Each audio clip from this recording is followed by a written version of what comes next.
Most Canadians with the TFSA are doing what they're supposed to. They contribute when they can, they let it grow, and when you look at it all on its own, everything looks fine. But when you step back and look at how that TFSA fits into everything else, people are only getting a fraction of what this account is actually capable of. We see this every week. People who've had a TFSA since the account was introduced, and on paper, they've done everything right. The account has grown and they've added to it along the way.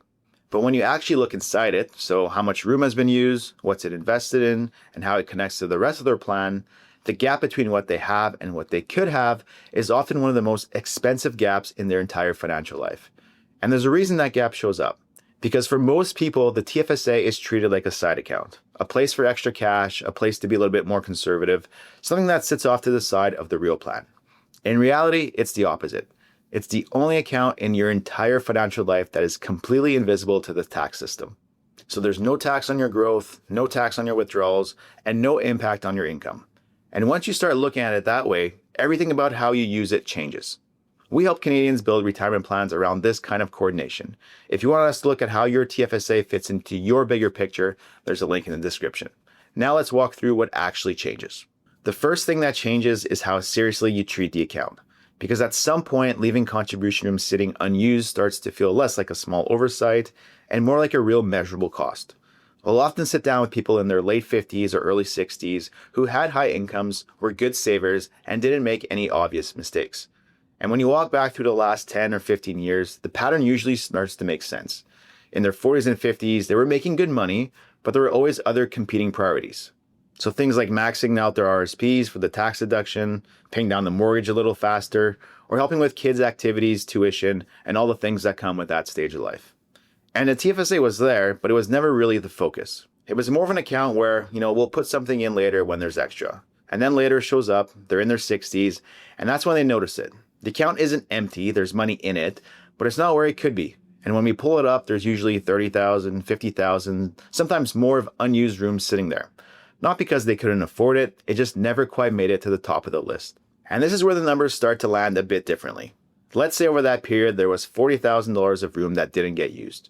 If that had been contributed gradually and invested properly, even at a fairly normal rate of return, let's say 6%, you're not looking at a $40,000 difference today.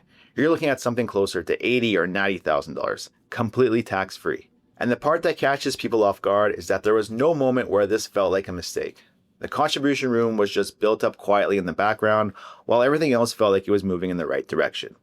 Now compare that to someone who, for whatever reason, treated the TFSA differently. So same income, similar life, same competing priorities, but they made it a habit to fill that account every year, even if it wasn't convenient. So maybe they didn't pay off their mortgage as quickly, or maybe they balanced out their retirement contributions to both the RSP and the TFSA. And by the time they reach retirement, the difference between those two approaches is very often 6 figures.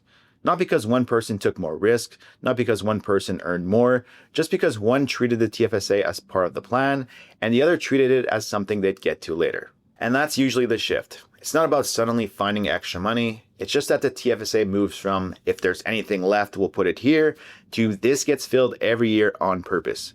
Because once you see what that contribution room actually turns into over time, it's hard to leave it sitting unused. The second thing that changes is what you actually put inside the account. And this is where a lot of the real opportunity tends to sit.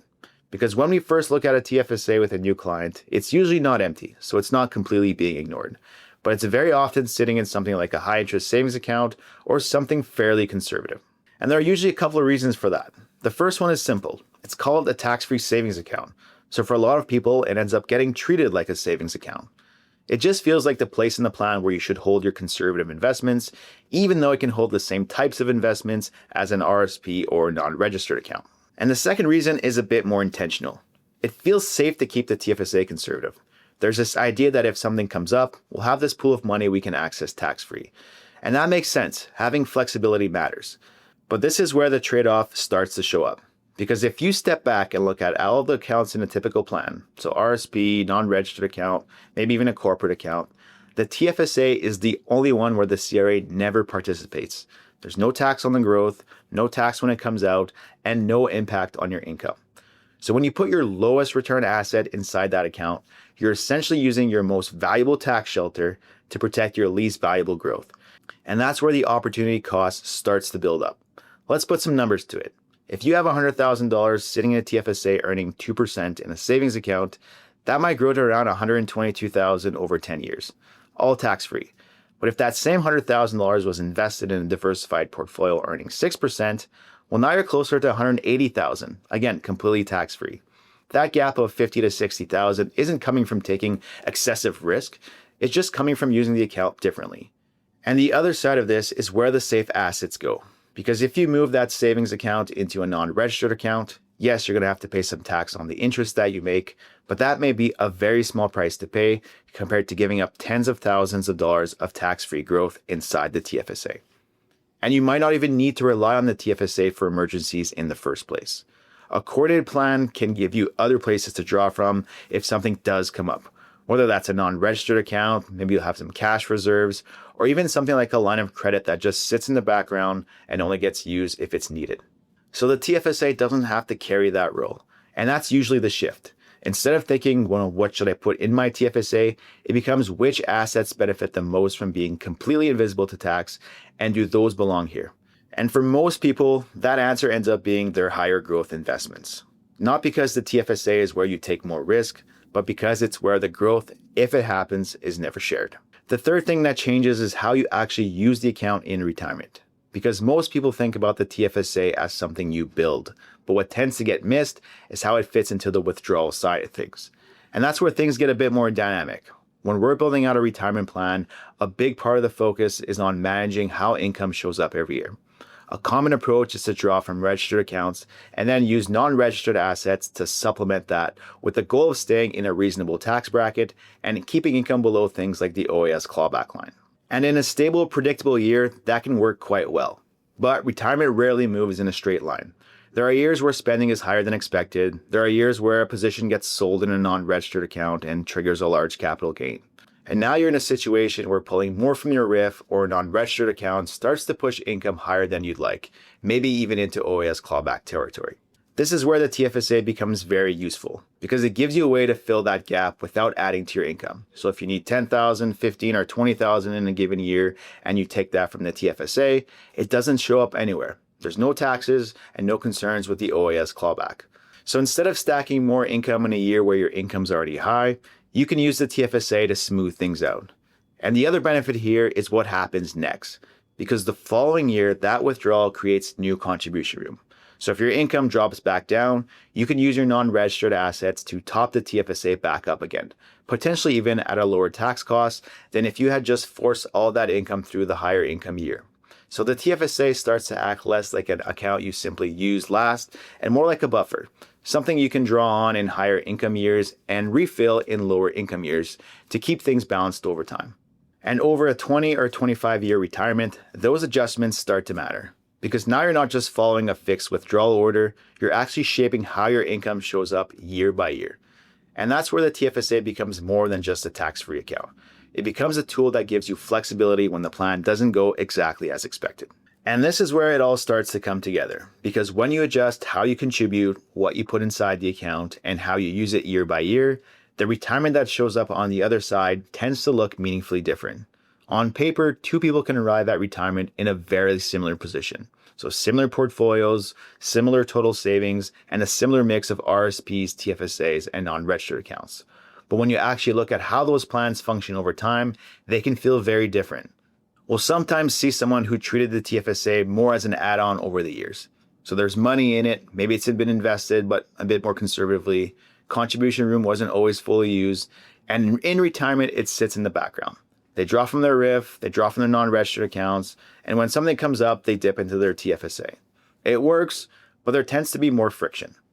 Income drifts higher than expected in certain years, taxes are a bit higher than they need to be, OAS gets clawed back more often than they plan. And when something unexpected happens, the options feel a bit more limited. Now compare that to someone who built the TFSA more intentionally. So same overall savings, but the account was filled consistently, invested for growth, and then used strategically as part of the withdrawal plan. In those cases, the TFSA starts to act like a buffer across the entire retirement. In higher income years, it fills the gap without pushing income up further. In lower income years, it can be topped back up. It gives you room to make decisions without everything showing up on your tax return at the same time. And over a 20 to 25 year retirement, that flexibility starts to show up in a few very real ways. Less tax paid over time, less OAS lost along the way, smoother, more predictable income from year to year. Not because the plan was more complex, but because the different pieces were actually working together. And this is the part that usually lands. We'll sit with someone in their mid to late 60s, walk through this kind of comparison, and the reaction is almost always the same. Not that they made a mistake, just that they didn't realize how much this one account could influence everything else. And the good news is, for a lot of people watching this, you're not locked in. There may be some unused room, there may be assets in the wrong place, there may not be a clear withdrawal strategy yet, but all those pieces can be adjusted. And when they are, it's not just the TFSA that improves, it's how the entire retirement plan functions around it. The way to think about this is pretty simple. The TFSA is the only account you have that sits completely outside the tax system. Most people know that, but what we see more often is that it's not fully built into the plan. It sits slightly off to the side, and over time, that shows up in ways that are easy to miss while they're happening, but harder to ignore once you step back and look at the full picture. The good news is this is one of the few areas where small adjustments can still have a meaningful impact. Because you're not starting from scratch, you already have the account. Now, the TFSA is just one piece of the puzzle, but there's another decision that tends to have an even bigger impact on how your income shows up in retirement. And that's when you start your CPP. And there's truth about that decision that most Canadians only really see once it's already been made. That's exactly what we break down in the next video.